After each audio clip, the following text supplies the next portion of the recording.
नमस्कार दोस्तों, स्वागत है आप सबका हमारे YouTube चैनल में। तो भाई साहब, एक बहुत बड़ी जो है न्यूज़ निकल कर आ रही है। आप समझ लो कि भाई ये मार्केट के लिए एक गुड न्यूज़, अच्छी खबर की तरह काम करने वाली है। और इसको जो है मार्केट डायरेक्ट नहीं तो इनडायरेक्ट जो है पॉजिटिवली रिएक्ट करता है इस न्यूज़ के ऊपर। ओके, न्यूज़ क्या है? तो न्यूज़ ये है कि भाई यहाँ पर जो यूनाइटेड अरब एमिरेट्स हैं, ये ईरान को खुश करने के लिए, अगर आप देखो तो यहाँ पर जो है $3 बिलियन के जो इसके फ्रोजन एसेट्स थे उनको रिलीज करने वाला है। साथ ही साथ जो है 2000 किलो सोना जो है यहाँ पर ये जो है ईरान को देने वाला है। और साथ ही साथ जो है पहले तो 15 कमर्शियल जो है प्लेन्स वगैरह जो है सप्लाई करेगा, और बाद में जो है 14 एडिशनल जो है यहाँ पर प्लेन्स सप्लाई करने की बात कही जा रही है। अब मैं आपको बता दूं कि भाई यहाँ पर क्या है कि जो यूनाइटेड अरब एमिरेट्स है वो अभी के टाइम पर जो है इंडिया का सेकंड जो है लार्जेस्ट क्रूड सप्लायर है। पहला कौन है भाई? रशिया है। रशिया से हम लोग जो है आज के टाइम पर जो जुलाई मंथ का डेटा आया है उसमें हम रशिया से 48% जितना भी हम क्रूड इंपोर्ट करते हैं उसका 48% हम रशिया से खरीद रहे हैं। और सेकंड नंबर पर कौन है भाई? यहाँ पर यूनाइटेड अरब एमिरेट्स है। तो भले ही अगर मान लो कि भाई ये जो पीस डील है वो बहुत जल्दी अगर नहीं भी होती है तभी भी हमारे पास ये देश पड़ा है, यूएई बचा हुआ है, ये हमको जो है बहुत बड़े लेवल पर एनर्जी वगैरह सप्लाई कर सकता है तभी भी। ओके, अब यहाँ पर अगर आप देखो ये न्यूज़ कब आती है, तो ये न्यूज़ आती है जब भाई यहाँ पर जो ईरान और जो अमेरिका की पीस डील है वो थोड़ी सी आप समझ लो कि टूटती हुई दिखाई दे रही थी। कि भाई यहाँ पर जो है अमेरिका ने 20 वॉरशिप की मदद से जो ईरान के ऊपर ब्लॉकेड वगैरह लगा दिया था, उस चीज़ को लेकर जो है ईरान ने कहना चालू किया भाई हम जो है 2029 तक वेट करेंगे, जब तक जो है डोनाल्ड ट्रंप का जो टर्म्स है वो खत्म नहीं हो जाता तब तक हम लोग वेट करने वाले हैं, और उसके बाद हम लोग जो है निगोशिएशन वगैरह करेंगे। ओके, तो टूटती हुई दिखाई थी दे रही थी। उसी के बीच में जो है सडनली ऐसी कुछ न्यूज़ आती है कि भाई $3 बिलियन के जो है इनके फ्रोजन एसेट जो है वो अब कहीं ना कहीं रिलीज किए जाएंगे। और ये बताया जा रहा है कि भाई ईरान को एक तरफ से खुश करने की कोशिश की जा रही है। और ये पहली बार नहीं हो रहा है, इसके पहले भी अगर आप देखो तो यहाँ पर जो जुलाई महीने में ईरान के जो प्रेसिडेंट थे उन्होंने बोला था कि भाई हमारे जो है लगभग टोटल इनके जो है $12 बिलियन के जो फ्रोजन एसेट्स किसके पास थे? यहाँ पर जो कतर के पास थे। उसमें से $6 बिलियन के जो है एसेट इन्होंने क्या कर दिए थे? अनफ्रीज कर दिए थे। ये पैसा जो है यहाँ पर क्या है ईरान को देने की बात कही जा रही थी। ओके, तो उस टाइम पर भी जो सेम सिनारियो था कि भाई वहां पर भी जो है ईरान मानने को तैयार नहीं था, तो ईरान को जो है मनाने के लिए इस तरीके के जो है एसेट वगैरह जो है बेसिकली जो है अनफ्रीज किए जा रहे थे। अब ये जो सारा पैसा है ना, यहाँ पर अगर आप देखो तो ये जो $3 बिलियन है तो यहाँ पर जो है यूनाइटेड अरब एमिरेट्स अपनी जेब से नहीं दे रहा है, बल्कि जो है कुछ एसेट वगैरह कुछ इन्वेस्टमेंट जो है ईरान ने यूएई के अंदर करके रखे हुए थे कुछ टाइम पहले। ओके, और वहां पर जो है अमेरिकन सैंक्शन के बाद जो ये सारे के सारे जो एसेट है वो फ्रीज कर दिए गए थे। सेम जो चीज़ है कि भाई यहाँ पर जो कतर जो $12 बिलियन के जो एसेट फ्रीज करके बैठा हुआ है वो ये बेसिकली साउथ कोरिया का पैसा था। तो मतलब ये जो है ईरान ने क्या है साउथ कोरिया को जो है बहुत पहले जो है क्रूड वगैरह सप्लाई किया था, तो उसका जो है $12 बिलियन आना था, किसको? ईरान को आना था। लेकिन फिर वहां पर जो है अमेरिकी सैंक्शन लग जाता है, जिसके बाद जो है ये $12 बिलियन जो है वो नहीं दे पाता साउथ कोरिया में। तो उसके बाद 2023 में फाइनली क्या होता है, यहाँ पर जो है साउथ कोरिया अमेरिका के कहने पर वो सारा पैसा जो है कतर को दे देता है। और कतर वो जो पैसा है ना वो थोड़ा थोड़ा करके ईरान को देता है कि ईरान के अंदर मान लो कि कोई जो है ह्यूमिटेरियन एड चाहिए, जैसे अर्थक्वेक आ गया या फिर जो है फ्लड वगैरह आ गया, या फिर मान लो कि इनको भाई फूड का सप्लाई का क्रंच जो फूड सप्लाई जो है बराबर नहीं है, तो उस केस में जो है थोड़ा थोड़ा पैसा ये रिलीज करता था। लेकिन जो है इस निगोशिएशन के टाइम पर इन्होंने एक साथ जो है $6 बिलियन रिलीज कर दिया था। अब यहाँ पर जो है यूनाइटेड अरब एमिरेट्स ने जो ये चीज़ कही है कि भाई हम जो है $3 बिलियन जो है रिलीज करने वाले हैं, साथ ही साथ आपको जो है 2000 किलो हम लोग जो है गोल्ड वगैरह भी देंगे, और यहाँ पर जो है 15 कमर्शियल जो है एयरप्लेन देने की बात कही जा रही है।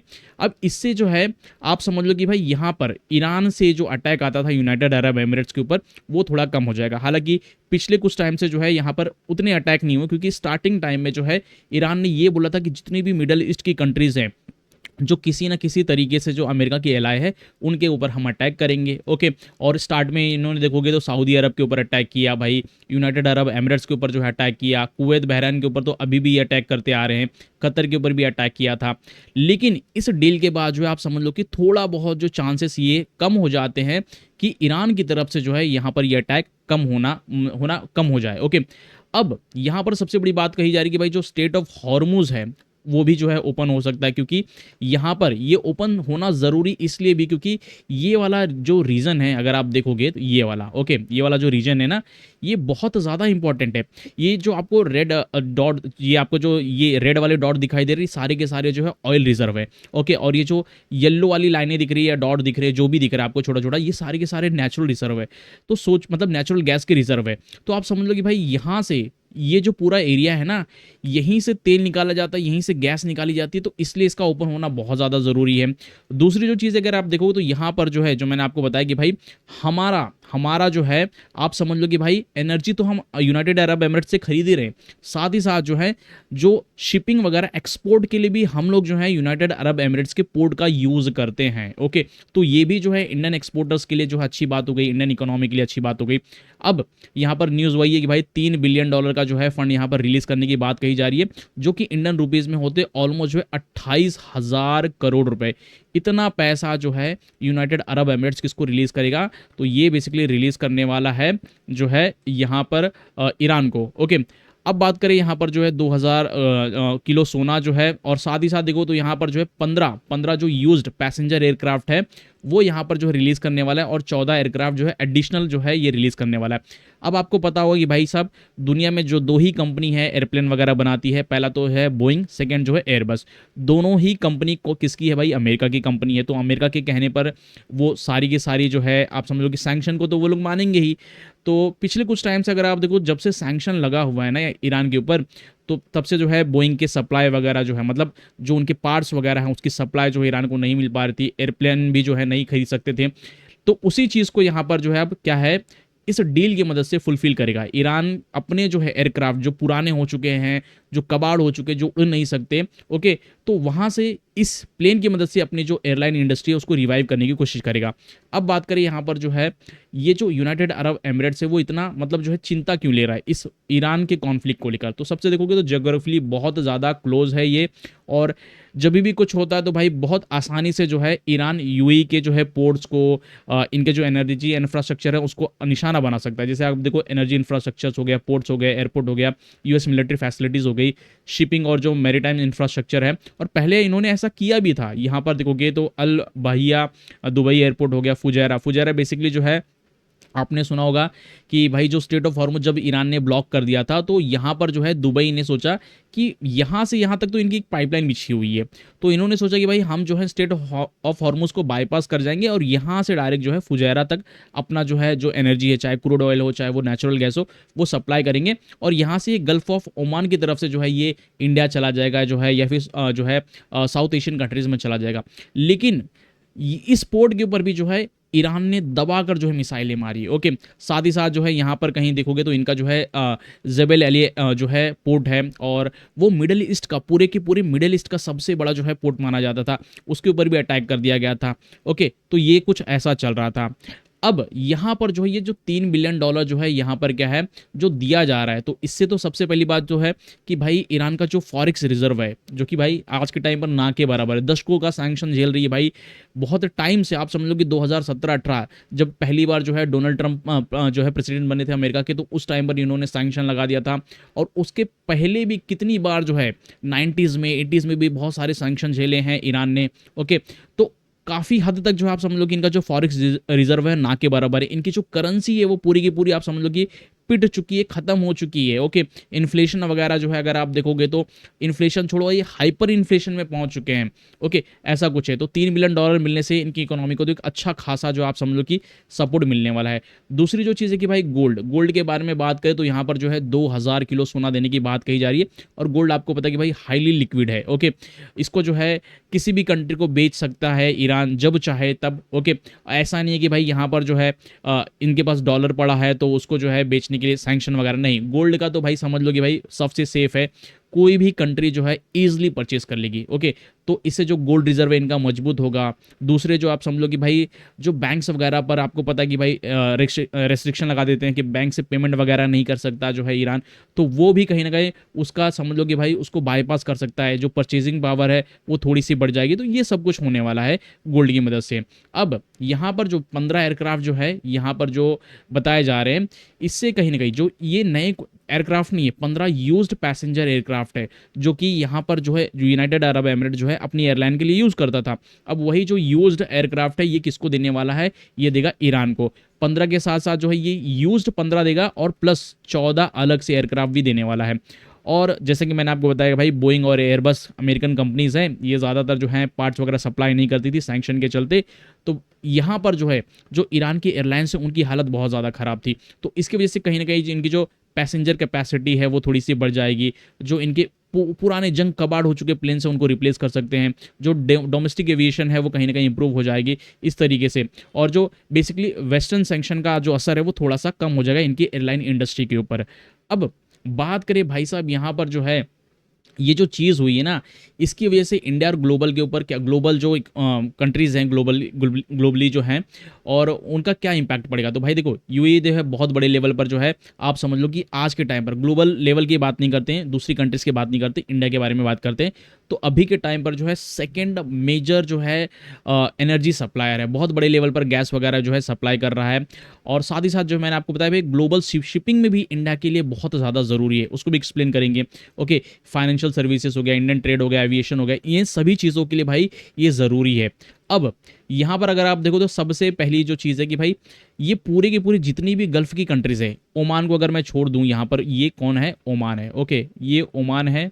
ओमान का अगर हम लोग छोड़ दें तो उसके बाद जो सबसे नज़दीकी जो कंट्री है वो यहाँ पर क्या बसती है भाई, यहाँ पर यूनाइटेड अरब एमिरेट्स बसती है। ओके, और यहाँ से आप समझ लो कि भाई जो क्रूड ऑयल आ रहा है तो वो हमको क्या मिलेगा, जो है उसकी जो शिपिंग कॉस्ट है वो क्या होगी भाई, बहुत ज़्यादा लो होगी। इनकी जो इंश्योरेंस कॉस्ट होगी, इंश्योरेंस प्रीमियम जो होगा वो बहुत ज़्यादा क्या होगा, लो होगा। और सबसे पहली बात जो है डिस्टेंस वगैरह जो है बहुत कम है। मतलब भाई यहाँ पर क्या है कि बहुत आराम से ये जो कच्चा तेल है या फिर मान लो कि जो नेचुरल गैस है वो बहुत आराम से 10 से 15 दिन के अंदर पहुँच जाती है। दूसरी तरफ अगर आप देखो यहाँ पर जो है हम जो रशिया से खरीद रहे हैं वो कहीं ना कहीं आपको पता है घूम के आती है, जो यूरोप के रास्ते से स्वेज कैनाल से होते हुए, यहाँ पर बाब अल मंदेब स्टेट से होते हुए फिर वो इंडिया पहुँचती है, या फिर जो है पीछे के रास्ते से जो है स्टेट ऑफ मलक्का से होते हुए यहाँ पर जो चेन्नई वगैरह जो है यहाँ पर पहुँचती है। ओके, अब इन रशिया से कंपेयर करें तो भाई रशिया जो है 25 से 35 दिन लगा देता है क्रूड ऑयल देने में। ओके, दूसरा अगर हम लोग बात करें भाई, रशिया के साथ जो है ट्रेड करने में एक और खतरा है भाई, 100% जो है टैरिफ का सैंक्शन लगने का डर है, जो कि आप अभी देखोगे तो अमेरिका ने बिल वगैरह भी पास करके रखा हुआ है। दूसरा अगर हम लोग अमेरिका से खरीदे तो भाई मान लो कि भाई अमेरिका अगर हमको जो है सस्ता तेल भी देता है, अगर अभी के टाइम पर देखेंगे तो जो WTI क्रूड का भाव चल रहा है ऑलमोस्ट 81 से लेकर 82 83 के पास आसपास चल रहा है। ओके, इतना जो है समझ लो। ओके, तो वो अगर हम लोग को सस्ता तेल भी देगा तो वहाँ से खरीदने के बाद अमेरिका और इंडिया तक पहुँचने में ऑलमोस्ट जो है 50 से 55 डेज का जो है टाइम लग जाता है। इतना लंबा जो है शिपिंग रूट हो गया। जब लंबा टाइम लगेगा तो भाई जो शिपिंग चार्जेस है वो बहुत बढ़कर आते हैं, जो इंश्योरेंस प्रीमियम है बहुत ज़्यादा बढ़कर आते हैं। तो अमेरिका अगर हमको सस्ता तेल भी प्रोवाइड कर रहा है तो घुमा फिरा कर जो है इसमें जो टाइम लग रहा है, इसमें जो शिपिंग चार्जेस और जो इंश्योरेंस चार्जेस बढ़ जा रहे हैं उसकी वजह से तेल महंगा हो जा रहा है। ओके, तो भाई यहाँ पर जो है अगर मान लो कि ये कंट्री सेफ हो जाती इस डील से तो कहीं ना कहीं आप समझ लो कि भाई हमारी जो एनर्जी की रिक्वायरमेंट है वो हमको प्रॉपर मिलती रहेगी। दूसरी जो चीज़ है कि भाई यहाँ पर देख लो फाइनेंशियल ईयर 2024-25 के डेटा के हिसाब से हमने जितना भी हम ऑयल इंपोर्ट करते थे उसका 8% हमने किससे, अमेरिका जो यूनाइटेड अरब एमिरेट्स है उससे खरीदा था। और कैलेंडर ईयर 2025 के बारे में बात करें, जैसे अभी कैलेंडर ईयर 2026 चल रहा है तो पिछले साल का डेटा देखोगे तो ऑलमोस्ट अगर आप देखो तो यहाँ पर जो $24 बिलियन वर्थ की वैल्यू का हमने जो है क्या एनर्जी परचेस किया था यूनाइटेड अरब एमिरेट्स से, जो कि हमारे टोटल इंपोर्ट का ऑलमोस्ट जो है 13% के आसपास था। दूसरा अगर आप देखो तो यहाँ पर जो डेटा है और भी ज़्यादा स्ट्रॉन्ग कब हो जाता है भाई, ये मई 2026 में, जब ये कॉन्फ्लिक्ट जो है बहुत बड़े लेवल पर पहुंच गया था जो स्टेट ऑफ हॉर्मुज का। क्योंकि स्टेट ऑफ हॉर्मुज हमारे लिए इसलिए भी इंपॉर्टेंट है कि भाई हम जो है अपना जो है आप समझ लो कि भाई ऑलमोस्ट 50% से ज़्यादा क्रूड ऑयल जो है इसी रीजन से मंगाते थे, और 90% से ज़्यादा हम जो है अपना LPG हो गया या फिर जो LNG हो गया वो यहाँ पर हम जो है क्या है स्टेट ऑफ हॉर्मुज से मंगाते थे। ओके, लेकिन अभी जो स्टेट ऑफ हॉर्मुज पर सिचुएशन अच्छी नहीं है, ईरान की तो छोड़ो, अमेरिका भाई इंडियन शिप्स को जो है टारगेट कर देता था। ओके, तो इसीलिए हमारा क्या जो है अब देखोगे तो यहाँ पर जो है जो मई 2025 में हमने जो है यूनाइटेड अरब एमिरेट्स से बहुत बड़े लेवल पर जो है एनर्जी वगैरह खरीदा था। हर दिन का हम लोग जो है 9 साढ़े 9 लाख बैरल जो है क्रूड ऑयल खरीद रहे थे। और इसके बाद अगर आप देखो तो यहाँ पर जो है ये हमारा सेकंड लार्जेस्ट क्रूड सप्लायर बन गया था। कब? मई 2026 में। जुलाई का अगर आप डेटा देखोगे तो जुलाई में भी हमने जो है दबा कर खरीदा है यूनाइटेड अरब एमिरेट्स से तेल। ओके, ये भी जुलाई महीने में हमारा जो है सेकंड लार्जेस्ट क्रूड सप्लायर बना है। पहले नंबर पर कौन है भाई? रशिया। हम जितना भी तेल खरीदते थे उसका 42% जो है अभी भी रशिया से खरीद रहे हैं, जबकि 100% सैंक्शन लगाने की धमकी दे दिया है अमेरिका ने। ओके, दूसरी जो चीज़ है कि भाई चलो ठीक है, ओके, मैं क्यों बोल रहा हूँ कि भाई जो यूनाइटेड अरब एमिरेट्स है उसने ये डील करके जो है कहीं ना कहीं समझ लो कि भाई हमारी जो प्रॉब्लम है उसको हल कर दिया है। अब यहाँ पर क्या है कि ये जो जेबेल एली पोर्ट है, ओके, यहाँ पर अगर आप देखोगे तो भाई ये पूरे के पूरे जितनी भी मिडिल ईस्ट की कंट्रीज है ना, सबसे बड़ा पोर्ट है यूनाइटेड अरब एमिरेट्स के पास। ये इतना बड़ा पोर्ट है ना, अगर आप देखोगे तो आपने देखा होगा वीडियोस वगैरह में, यूट्यूब की वीडियोस पे, जो पाम आइलैंड है, ओके, कहाँ पर है? ये दुबई में है। उसी के पास देखोगे तो ये पूरा का पूरा जो है पोर्ट, ये इतना बड़ा पोर्ट है, इसके अंदर पूरी की पूरी मैन्युफैक्चरिंग इंडस्ट्री, मतलब जो है मैन्युफैक्चरिंग अपना एरिया है, पैकेजिंग एरिया, सब कुछ जो है इसके अंदर ही है। ओके, तो यहाँ पर इसका फ़ायदा क्या होता है कि भाई जैसे अगर मान लो कि अभी ये हमको जो है टर्की को कुछ सामान भेजना है, ऐसा बताया जाता है कि भाई इस पोर्ट का यूज़ बहुत सारी कंट्रीज़ अपने टैरिफ टैक्सेस जो है उसको कहीं ना कहीं घुमाने के लिए करती है। जैसे अगर मान लो कि भाई यहाँ पर जो है टर्की जो है इंडियन प्रोडक्ट्स के ऊपर 10% का टैरिफ लगाता है। ओके, अगर मान लो कि फॉर एग्जांपल 10% का टैरिफ लगाता है। अब यहाँ से जो है बहुत सारा, अगर मुंबई से और जो हमारा गुजरात से माल निकलेगा, और टर्की और यूनाइटेड अरब एमिरेट्स के बीच में जो है एफटीए साइन का होकर रखा है, फ्री ट्रेड एग्रीमेंट। मतलब भाई कोई ना तुम टर्की वाले यूनाइटेड अरब एमिरेट्स के प्रोडक्ट के ऊपर कोई भी सामान जो है टैक्स लगाओगे, ना ही यूएई वाले जो है टर्की के प्रोडक्ट्स के ऊपर। तो यहाँ पर क्या होता है, इंडिया अपने प्रोडक्ट्स बेचेगा, यहाँ से भेजेगा, जेबेल अली पे जाएंगे, वहाँ से अनलोड होंगे, वहाँ से उनके नए पेपर्स बनेंगे और उसको उसमें ऐसा दिखा दिया जाएगा कि भाई ये जो प्रोडक्ट है यूनाइटेड अरब एमिरेट्स का है। और यहाँ से फिर क्या है, घुमा के जो है ये पूरा जो है आप समझ लो कि भाई यूरोप में भेज दिया जाता है। इतना बड़ा ये पोर्ट है और लोग इस जो कंट्रीज है इस तरीके से भी इसका यूज़ करती हैं। तो भाई ज़रूरी नहीं कि भाई ये जो एनर्जी है उसमें ही हमको जो है मतलब जो है यूनाइटेड अरब एमिरेट्स की तरफ से मदद मिले। ये जो है शिपिंग वगैरह जो बेसिकली एक्सपोर्ट वगैरह है उसमें भी जो है यहाँ पर हेल्प होती है।